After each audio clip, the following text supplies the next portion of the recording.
Hi guys! So today I'm going to read you the first chapter of the Promises of God Storybook Bible. This chapter is called The First Promise.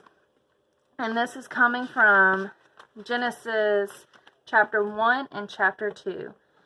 And this promise is God promises to always provide for his people. So once upon a time, there actually wasn't time. There was only God. He has been God since before there was time. In fact, he made time. He made everything. It happened like this. God was good and he knew what would be good. He knew how to create and how to make living things that would enjoy him and that he could enjoy. So that's what he did. At first, all was dark and full of nothing. So God said, "Let there be light." And guess what? There was light. That is all it took to make light in the whole universe. God said so, and it happened, because he said it. Now, we don't really know how he said those words. If he shouted or if he whispered. If he talked with his inside voice or his outside voice.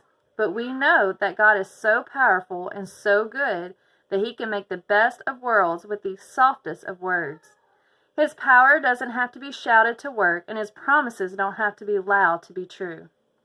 Once he had made the light, he called it day, and the darkness he called night. It was good to have day, and it was good to have night. But he is a creative God, and he wanted more than day and night for the world he would love. He wanted land and seas and stars and fish and birds and beasts, and he wanted people. God made all these things by speaking. He put the oceans in just the right spots to give the earth water, but not too much water. He told the oceans where to stay, and that is where they stayed, obeying God's words.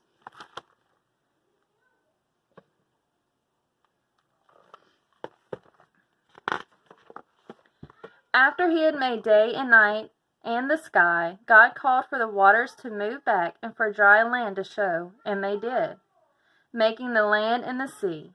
He then called for the ground to grow vegetables and fruit, and it did. He knew that he was about to make living creatures who would need land to walk on and food to eat. So now there was ground and a sky.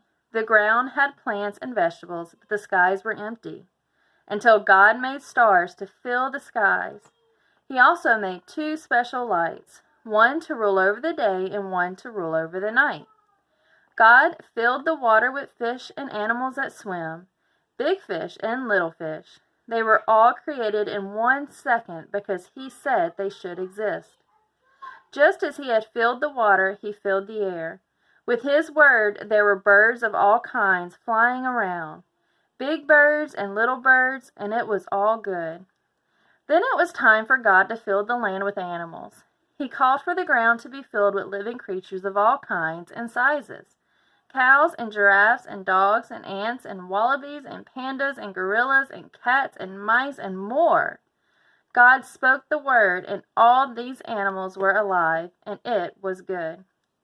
God looked around and knew that all he had created was good. The land and the seas, the heavens and the earth, the stars in the sky, the fish and the birds, and the animals on the ground. But he wasn't done making the world. One very special part of the world was missing. Do you know what it was? What had God still not created? It's something he made in his image, which means it's a bit like him. It was people. First, he made a man, but after God made the man, he realized that it wasn't good that there was only a man. Someone was still missing. It was a woman.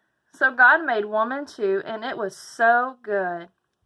The man's name was Adam, and the woman's name was Eve.